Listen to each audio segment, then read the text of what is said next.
What's poppin'? My name's Richie, and today we have update 17.30, and this update has everything. From animals to custom light sources, we got so much new stuff. So with that being said, let's jump right into it. The first thing on the list is the wildlife spawner, and this one comes in with a whopping 7,701 memory. This is obviously quite a big investment in your maps, but it obviously is worth it. It comes in with 5 different animals, NPCs, the frog, the boar, the chicken, and the raptors, and obviously the wolves.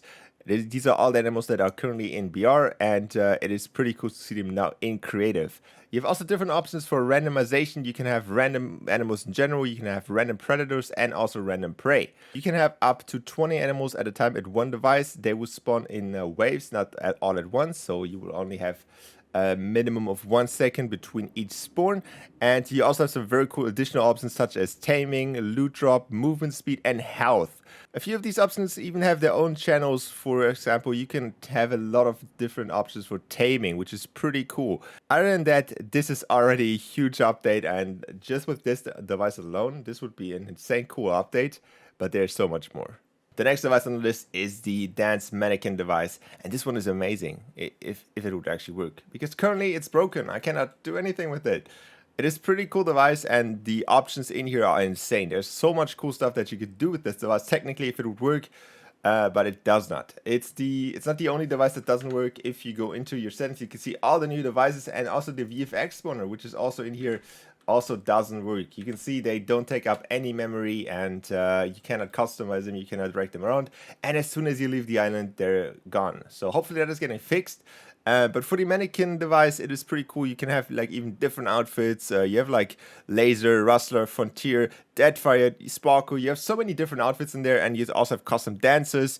You can change the color. Pretty cool device. The VFX device is also a very cool device, but nothing too special new here. Actually, this is just a device where a lot of things that we had already got just put into one prop device, or just one device in general. So you can see in this device there will be all of the particle galleries, which are currently scattered all around the entire gallery section here, and you can have them all in this one device. And you will obviously have a lot more options to like kind of disable, and it's a lot easier to use them.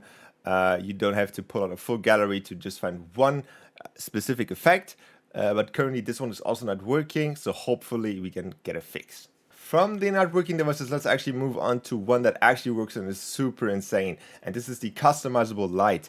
This one comes in 2 different options, so you can change that in the device. Obviously, you will have a spotlight where from the light source it kind of gives a spotlight in the direction of the arrows, and then you have a one which is basically giving light from the direct source.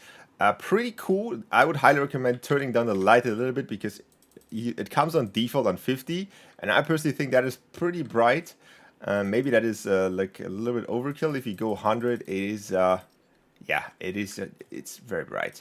Nonetheless, this device is pretty cool and has even different lighting effects on different floor types. So you can see here that I have the completely black gallery here, and it doesn't work on the completely black one, but you can even see that you can kind of create like lens flares on like reflective grounds, which I personally think is really cool.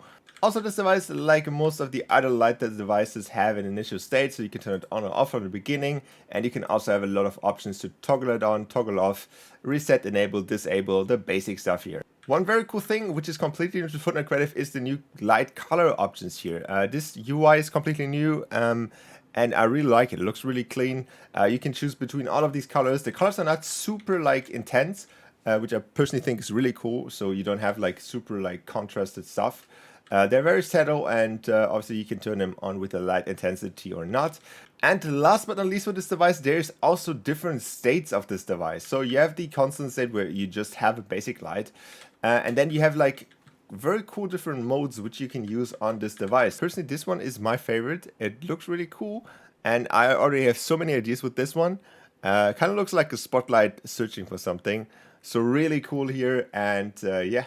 And there's one more thing which I almost forgot, and that is that these actually have an option to cast shadows or not. So you can see here that if I stand in this, you can see my big shadow casted from this light, and if I go over to this one which has shadows turned off, the shadows are gone. So I think Epic actually did a really good job here. There's like a lot of subtle details and a lot of subtle things which are really cool in this device. And I can't wait to see what Creative 2.0 brings if this is already in Creative 1.0. Alright, so the next completely new device is the new Skyrim device, and this one is actually insanely cool.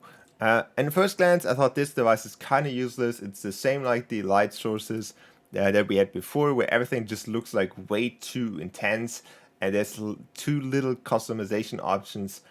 But this device actually has some insane options here. So the first thing that glances in your eye if you open this device is the new light sources tab here. And you can now actually change between sun, moon, and none. Obviously sun gives you a sun, which looks pretty weird if you turn on dark. Then you can also have a moon, which I personally think looks really cool, really detailed. And then you can obviously have no light source at all. So if you look in the sky, there's nothing. And you can actually change now different types of your sky, which is pretty cool. So you can have the top type, for example, if you want to have the top color here red, for example, for whatever reason, we want to have it red. Last setting on this is probably the most important setting, and this will make or break your map, and that is the horizon fog density and color. This is something that you cannot turn off.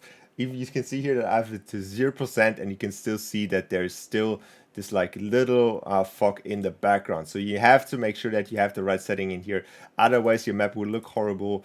And especially if you have a night themed map and you don't turn this to black, you have always this like little light there in the background, which kind of looks horrible. So make sure that you have the correct settings here and make sure that everything looks clean and fitting to your map. And for the last new device in the game, or should I say old friend, it is the Mutated Zone as a prop device. Obviously, this was very requested. You can finally now flip this, turn this, however you want to do, what you want to do with this is finally now possible. This was probably one of the most requested features recently that we get this device as a prop version. Really, really cool. And it doesn't have anything new in here. It's the same device, same old Mutated Zone, but obviously as a prop version. Really cool, really quality of life update here. And yeah. That is all the new devices that we got. We got some few changes to other ones, so let's jump into them. So alright, the first change comes to the matchmaking portal, and you can already see if you look at the matchmaking portal from a play perspective, so you have to start the game to actually see this. You can see you have now two options: play with party and others in public, or you can play with the party private. So I think that's more of a quality of life update here, so you can either choose to play public or private. I think that's a really cool update, but nothing too special. Alright, and the last update comes to the speaker. We get over 60 new spooky ambient sounds. That is probably the most random update you could ever get in August, but I take it. Free stuff, always good. So you now have 60 new options in the speaker. Obviously, if you want to hear them, you just have to tap the speaker once and you can hear the sound in your game. So there's a quick tip on this side, but other than that, 60 new spooky sounds. And that's it for the devices. Alright, from the devices we move on to the galleries, and this one is also pretty packed. We got a full new gallery with the invasion gallery. We have the prop gallery, we have the graffiti gallery, and we also have the nature gallery. And I'm a pretty big fan of the nature gallery because these purple trees look amazing. So I cannot say this update is just absolutely packed. Also, the invasion prop gallery has some really unique devices. And last but not least, we got a new type of water in the elemental cube gallery, and it is the slurp swamp water. Really cool looking, I have to say that. Probably not my favorite type. Looks like a type of pool water or something. It doesn't heal you or does anything effective to you, but it looks insanely cool. So I'm excited to play around with that, and that is basically all we get in this update. I mean, basically all. That is an insanely big update. And I would also go as far as saying that this is probably the best update we got in a very, very long time. Even though we got some insanely good updates. But if the two devices obviously works, I would say this is probably the best update we got in a very long time. So, with that being said, hopefully you enjoy your new stuff. Hopefully you enjoyed this video. And I will see you guys back in the next one. Bye.